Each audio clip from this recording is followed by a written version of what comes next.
Hello everyone. So here is the question from chapter 3, the world of numbers, and of chapter exercises, question number 8. So in this question, we have to find out the rational number x. Okay, so to solve this problem, we will take LCM of 3 and 5. We have given x upon 3 and plus x upon 5. So to simplify it, first of all, we will take LCM of 3 and 5. So what is the LCM of 3 and 5? LCM of 3 and 5 is 15. Okay, now what we will do, in denominator we will write 15.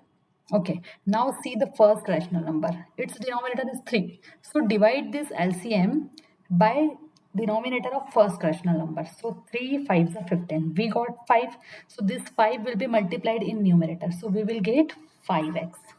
Now plus, okay, now see the denominator of second rational number, it is 5.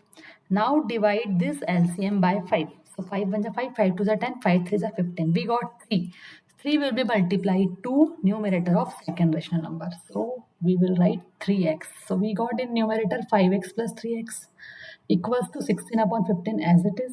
Okay. Now 5x and 3x like numbers.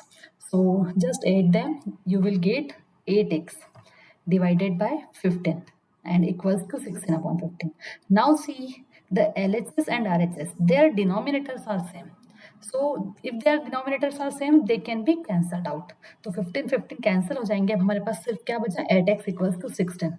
Okay, now 8x equals to 16. We have to find out x. So we want x alone.